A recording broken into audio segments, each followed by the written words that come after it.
All right, everyone. So while people are maybe pegged to the TV watching Biden inauguration, I'm not. So after like 3 hours last night of trying to find this stuff, I came across this article right here. And this pertains to Congress and financial disclosure statements. Now, what I found was the Senate is more strict. I haven't looked at them yet, so this is just for the House. But I was having difficulties finding Pelosi's or even my representatives' financials. So I emailed him asking him what the fuck. But after reading this some more, it's pretty screwed up. So since the House makes their own rules, they don't have to be held accountable to the people. So like it says right here, one kind of thing, members aren't required to electronically file their financial disclosures because it's the members that make the rules and they don't want to do it. So they file paper ones. They have to file paper ones with the clerk. And according to the House clerk website, they can only be viewed in public. Meaning you have to personally go to DC and schedule an appointment because of Corona right now. But you have to schedule an appointment to look these things over.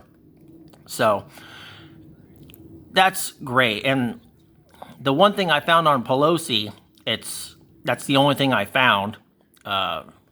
And there's one more. It's not likely that the office is tasked with processing the filings pushed back against members of Congress because they're afraid. They don't want to take on their bosses. I've literally had people in those positions say they don't want to rock the boat. So you would think, yeah, it would just be easily accessible, but no. And right here, currently the financial disclosure websites for both chambers are tough to navigate. They don't allow searching by stock symbol, for instance, or whatnot. It's a version of transparency, but not real transparency like I showed you. The thing that they show looks like it was made on a first-generation Apple computer. So, and I did come across something, and I think it was on here. Here, public records in the Senate must call and request an appointment on Tuesday and Thursday from 10 to 2. And you can make written requests to view reports through email. So I might send them an email or a handwritten letter stating I want an email of all 535 members.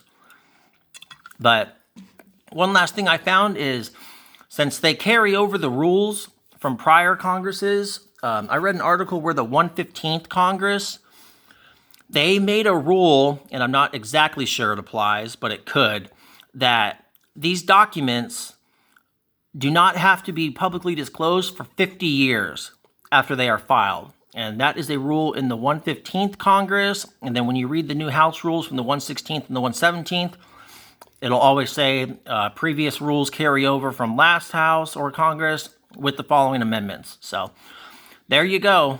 They don't want you to see how much money they're making, but meanwhile, the president, any president, can't make shit on the side. And that emoluments clause is bullshit because it should apply to everyone. I mean, you got to remember, Nancy Pelosi made 36 or 63,000 in 4 months. That's the presidential yearly salary. So this is what people should be focused on. I mean, give me a break.